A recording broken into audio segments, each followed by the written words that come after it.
Hello, my dear students. A very good evening and a warm welcome to the discussion on taxation MCQs. I'll discuss the MCQs for both income tax as well as GST. I know most of you would have written the exam very well, especially considering the fact that paper has been quite comfortable. I mean, I would say there have been few tricky questions. I would not say 100% comfortable, but still 80 to 90% paper has been very comfortable and students can definitely score some good numbers in the examination. So without any delay, I'll not take much of your time. Directly, let me share the screen and start discussing MCQs, my dear friends.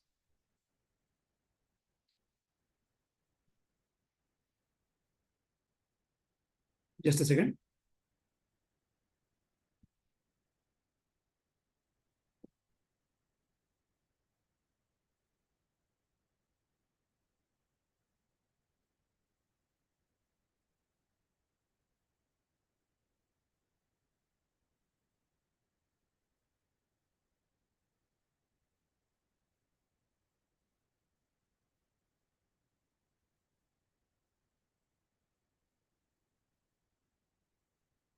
I'm sure the screen is visible, so I'll not make much of your time. Don't worry. I'll take very less time of yours. Immediately, I'll tell you the answers.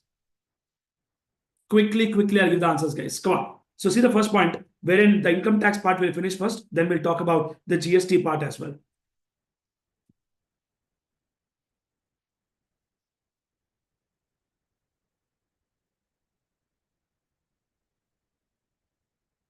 If you see very clearly here, the first thing what they gave is Gopal is a resident individual, sold one of the property for 60 lakhs on 31st August 2024. That means the moment you see the word 31st August 2024, you have to recollect one interesting cutoff date called 23rd July 2024. Because if property is sold on or after 23rd July 2024, then you cannot take indexation for computation of capital gain. But for payment of tax for resident individual, you can pay tax at 20% with indexation or 12.5% without indexation. That option is always there. Next. 2021, 45 lakhs. That means long-term capital gain very clearly is how much, my dear friends? 15 lakhs. That's all. Then he paid arrears of rent 12/11/24 for 75,000. On this 75,000, we will take 30% deduction. On 75,000, if I reduce 30% deduction, it comes to 52,500. And he purchased the essential plot. Since it is a plot purchase, there is no question of exemption at 54 or 54F. Next, Gopal is opting for default tax in 115 BAC. And index numbers are given. That is relevant only for calculation of tax. The first one, what is the amount of capital gain? Straight answer, 15 lakhs, no exemption. So answer is option A, my dear friends. Next. Second bit, what is the income from house property? I already told you 52,500. From 75,000, we'll reduce 30%. The balance is 52,500. And next, assume Gopal has no other income. Compute his tax liability. In this, I've done the working for 20% with indexation or 12.5% without indexation. This working I've done in detailed manner, my dear friends, and I got very clearly the answer as 20% with indexation was a comfortable, convenient answer. In fact, after all that working, my dear friends, after all that working, where I've taken 20% with indexation, and also what you have to do is you have to apply the concept of shifting. The shifting means what? 3 lakhs is the basic exemption limit. From that 3 lakhs exemption limit, we will reduce this 30,000, we'll reduce 52,500. So from 3 lakh exemption limit, reduce 30,000, reduce 52,500. The balance figure will be 2,17,500. This 2,17,500 unexhausted basic exemption limit, use it towards long-term capital gain and pay tax on the balance. So the answer of all that working is option A, 1,30,940. Next. Second case scenario, resident Indian opting for optional tax regime. The moment I say optional tax regime, comfortably, happily take deduction. Profits of specified business eligible for 35 days, 6 lakh rupees. Loss from trading of equity shares. I'll obviously assume that it is intraday trading. So I'll take it as speculation loss. Once it is a speculation loss, I'll carry forward for a full of 4 years because speculation loss can be set off only with speculation profit. And trading of commodity derivatives 75,000, set off this loss with 6 lakhs. Then he has taken 40 lakhs loan from SBI for purchasing a house of 42 lakhs stamp duty value. Since it is 42 lakhs stamp duty value and property value does not exceed 45 lakhs stamp duty value, my dear friends, we can take one interesting deduction called 80EEA. First, what we do is, here there is interest of 4,40,000. Out of 4,40,000, what you do is 2 lakh rupees, you take under section 24B. And the balance 1,40,000, my dear friends, you clearly take under section 80EEA. So what is going to happen is in 24B, when I take 2 lakh for 2 lakhs, what is the let out in rental income? My rental income is 1,80,000, 15,000 per month minus 30% standard deduction. 1,80,000 minus 30%. After reducing that, what figure I get is 1,26,000. From that, actually 24B deduction is 4,40,000 actually. So what I'll do is 1,26,000 minus 4,40,000. The answer is coming to 3,14,000. And I can set off how much only? I can set off only 2 lakhs. I can set off only how much, my dear friends? I can set off only 2 lakhs. I cannot set off the balance. So what I will do is happily, I will take deduction under section 80AA. That will save a lot of my taxes. You're getting what I'm saying? So what you can do is, out of this 440, you can also take another approach telling that 80EEA, you can tell that 80EEA you will take 1,50,000. Then 24B, you are taking 2,90,000. That feasibility also is there. You can work out in any manner which is convenient for you. But what suggestion I'm giving it is 24B, let's say, how much figure is coming here? 2 lakhs and 140. Correct? No? So what I'll do is I will take here only to the extent of that figure, which will make this as balance only 2 lakhs.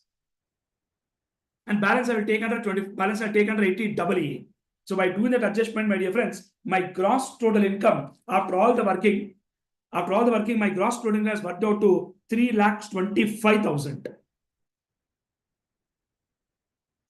3,25,000 is the gross total income which I have got after all this working. Then total income figure what I got is 61,000, my dear friends. That is option A. Because from 3,25,000 figure, I will take 80C deduction for principal and 80AA for the interest. And the story ends there.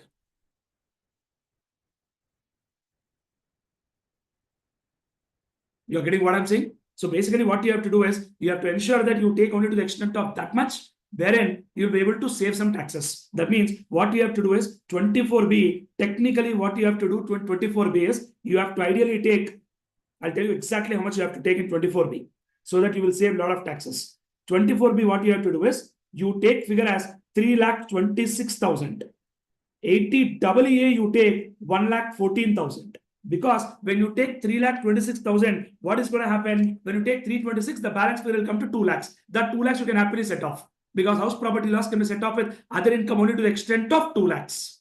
And the balance will be carried forward. Next. Which of the following statement is correct? Trading of equity shares 50,000 for a period of 4 years because this is speculative loss. So answer is option D, my dear friends. Then overseas tour package up to 7 lakh rupees, it is 5%. On balance, it is 20%. So 4 plus 5, it is 9 lakhs. So on 7 lakh, 5% means first on 18.5, it is 20,000 on 4 lakhs. And on 3 lakhs, it is 5%, which comes to 15,000. 2 lakh 20%, 40,000. It is 55,000. So answer is option C, my dear friends. Then unexplained income, you cannot set off any loss. Directly on 30 lakhs, you have to pay 78% tax. Answer is option A, 23 lakhs 40,000. Next, GST, an interesting concept where they covered some place of supply concept and some interesting discussion they have done. So he has conducted trading camps in Uttar Pradesh, 3,45,000. This is an interstate supply. He was hired by Arihant Pharma, registered in Goa to provide training to employees. For consideration 225. Training is given in Maharashtra. So what? Place of supply will definitely become Goa because of section 12.5, training and performance appraisal. So this is also interstate supply. So my interstate supply will be 3,45,000 plus 2,25,000. As of now, the figure is 5.7 lakhs. He also gave residential property in Mumbai to Arihant Pharma Limited for stay of employees who joined for training. At 10,000 per person additionally charged by Sandeep for period of stay. So renting of residential property to registered person, my dear friends, this is covered under RCM. Next, he hired a bus from Ravi at 50,000 for 30 days to transport trainees. The bus has enough capacity to transport 20 trainees. Sir, there is no RCM for this. RCM will come only in case of renting of motor vehicle where supplier is any person other than body corporate. Recipient is a body corporate. Sandeep also has security service from Protective Security for 35,000. Here also no RCM, my dear friends, because for security service, RCM will come only when supplier is any person other than body corporate. Recipient is a registered person. So here also no RCM. So come on. What is the interest rate out of some? Interest rate is 5,70,000. That is what I just told you already. We got 2 lakhs. There is no question of interest rate as such. Then amount of something required to pay RCM. The figure is 0, my dear friends. And what is the tax payable in cash including RCM? RCM is of course 0. So answer was coming to 1,02,600. Next part. A partnership firm where they gave a contract details and some dispute with the client. So work got stopped abruptly. So 2 lakhs contract, 60% completed. So 1,20,000. But that means there is a cessation. We already discussed that whenever there is cessation, we'll issue invoice at the time of cessation to the extent of supply done up to the cessation. And on that, they asked an interesting question. He sold goods of 55,000, out of which 10,000 was exempt. That means taxable is only 45,000. And 45,000, 12% is the GST. So 1.1 to 50,400. This is the value including GST, which is technically called as our consignment value. I'm sure you stored very well, my dear friends. Guys, these kind of questions we solved a lot during our lectures. And I'm sure you are clear with this point. Come on. He received a GST payment of 50,000, which was sanctioned by DIPA erroneously and created to cash ledger. So paid back. Also, an interest of 1,100 was payable by the firm owing to late payment of GST. This also pay using cash ledger. And the firm output liability for the month of April is 2,50,000, including output tax liability, if any, on the above mentioned transactions.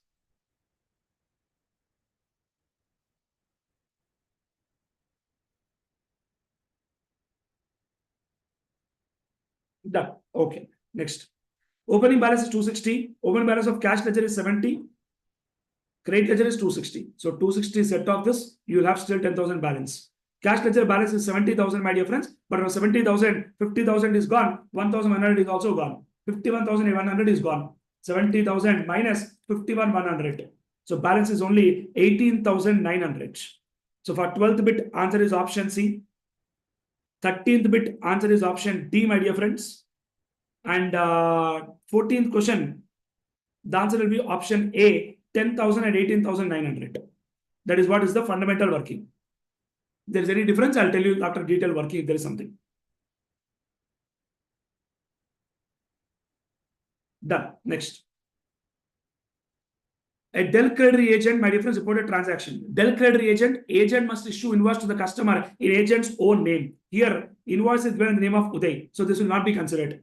Invoice issued by his own name, so this will be considered. Schedule 1, my dear friends. Next.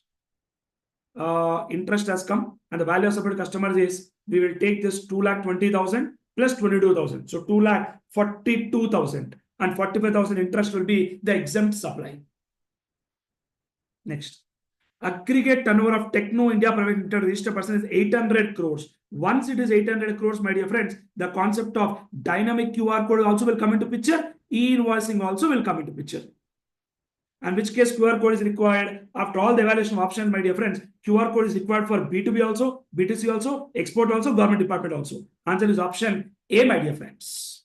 That's it. That's the story of your MCQs, which I wanted to discuss. And I didn't want to take much of your time and trouble you. I just wish that most of you would have written answers very well. And these are all those kind of questions which we have clearly covered during our lectures, during our revisions, during our past exam analysis. That's it, my dear friends. Thank you so very much. Wish you all the very best. Wish you all success. Do come out with flying colors and write the balance exam also very, very well, my dear friends. For those who are writing group 2 as well. Thank you. Take care. Shiva Teja signing off from IndigoLearn. Bye-bye. Take care. Any doubts? You can connect with us using our IndigoLearn platforms and forums. Thank you so much, my dear friends. Bye-bye.